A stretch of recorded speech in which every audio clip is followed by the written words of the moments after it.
अस्सलाम वालेकुम दोस्तों। हमने अकबर और बीरबल की दास्तान की कहानी शुरू की थी। आज उसी बुक की मैं एक और कहानी सुनाता हूँ जिसमें माहिर लसानियात का वाक़या पेश किया गया है। माहिर लसानियात उस शख्स को कहा जाता है जो कि बहुत सी ज़ुबानों को जानने में माहिर हो। एक दिन माहिर लसानियात महल के गेट पर आया और उसने मुहाफिजों से उर्दू में बातें करना शुरू की। बाद दूसरे मुहाफिज भी थे जिनका ताल्लुक यूपी और बहार के इलाकों से था। उसने उनसे हिंदी में बात की और बाद से उसने तामिल और तेलुगी में बात की और उसने तमाम से चाहा कि वो शहंशाह से मुलाकात करना चाहता है। मुहाफिजों के सरबराह ने जानना चाहा कि तुम शहंशाह से क्यों मुलाकात करना चाहते हो। मुहाफिजों के सरबराह ने दरबार के आला मुहाफिज से बात की और उसको शहंशाह से मुलाकात करने की इजाज़त दे दी। दरबार में दाखिल होते ही वो आदमी शहंशाह के सामने झुका। शहंशाह ने दूसरे मालिक के शाही मेहमानों से बातें खत्म करने के बाद उस आदमी से पूछा कि तुम काफी दूर से सफर करके आ रहे हो, मुझे बताओ कि तुम मुझसे क्यों मुलाकात करना चाहते हो। उस आदमी ने जवाब दिया कि आलिजा, मैं तो सिर्फ सयाह हूँ, मैं आपसे कोई नाजायज सहूलत नहीं चाहता हूँ, मैं ज़र का तलबगार नहीं हूँ, मैं आपको दरबार को देखने का ख्वाहिशमंद था। तुम्हारे दरबारियों को हिंदुस्तान में बेहतरीन सलाहियत के लोग कहा जाता है। क्या तुम्हारे दरबार में से कोई शख्स ये जान बता सकता है कि मेरी मादरी जुबान कौन सी है। शहंशाह ने कहा कि शायद तुम बहुत सी जुबानों के माहिर हो, मुझे खुशी है कि तुम्हें किसी चीज़ का लालच नहीं, इनाम न इसी तरह की, मगर कम अज कम तुम हमारी मेहमानी तो कबूल करो। बराए कराम मेहमान खाने में आराम करो, ताज़ा हो जाओ और खाओ पियो। इस मसले पर कल बहस करेंगे। मैं भी आपकी तरह बहुत सी जुबानें जानना चाहता हूँ जिन पर तुमने अबूर हासिल कर रखा है। अचानक एक दरबारी ने उससे पंजाबी में बातें करना शुरू कर दी। वो आदमी मुस्कुराया और उसने पंजाबी में जवाब देने शुरू किए। पंजाब के दरबारी ने कहा, आलिजा वो पंजाबी है। लेकिन उस आदमी ने कहा, नहीं, मेरी मादरी जुबान पंजाबी नहीं है। दो सिपाहियों ने उससे गुजराती में बातें की तो उन्होंने कहा कि बादशाह सलामत, वो तो गुजराती है। मगर उस आदमी ने कहा कि नहीं, मैं गुजराती नहीं हूँ।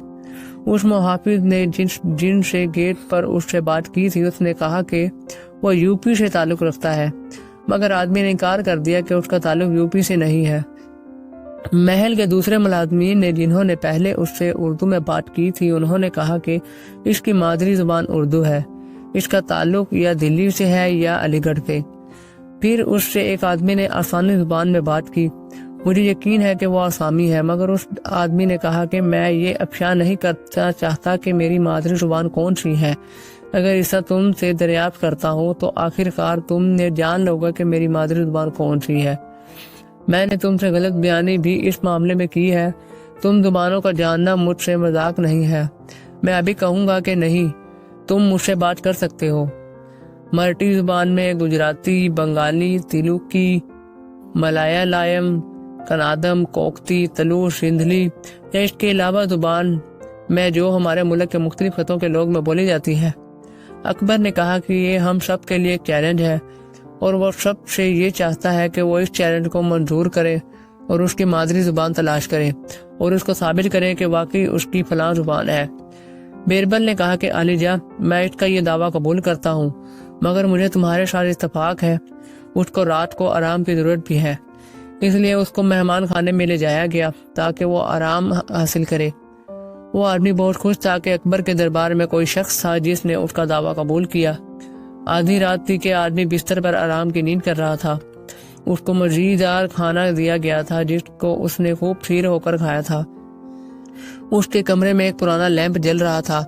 अचानक एक तवील कद शख्स ने अपने कंबल से लैंप को ऊपर से लेकर नीचे तक ढांप लिया। उसने कमरे में दाखिल होते ही लैंप को बुझा दिया।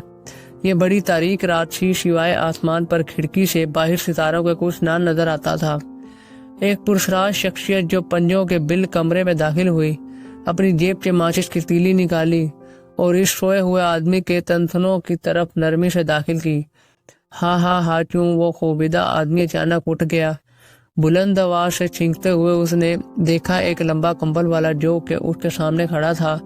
अकाली माता माँ, मुझे इस भूत से बचाओ, उस शया ने बंगाली में चीख कर कहा।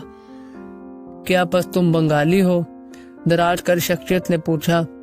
बराए कराम अंदर तशरीफ लाइए आलिजा, معاملہ حل ہو گیا ہے۔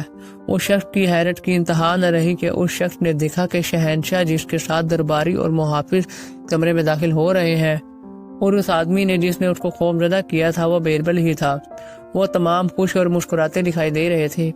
بیربل نے سیاح سے کہا کہ جب آپ کسی چیز سے خوف زدہ یا ڈر جاتے ہیں تو تم اپنی مادری زبان میں بات کرتے ہو۔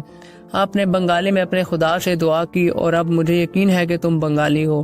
اس آدمی نے شہنشاہ کے سامنے گھٹنے ٹیک دیے اور کہا کہ اب میں دوسروں کو یہ بتا سکتا ہوں کہ وہاں کم از کم ایک آدمی شہنشاہ کے دربار میں ایسا ہے جس کو کوئی احمق نہیں بنایا جا سکتا، اور میں خوش ہوں اپنی شکست تسلیم کرتے ہوئے۔ دوستو، آپ کو یہ کہانی کیسی لگی؟ اگر اس طرح کی آپ اور کہانیاں سننا چاہتے ہیں تو میرے چینل کو سبسکرائب کر لیں۔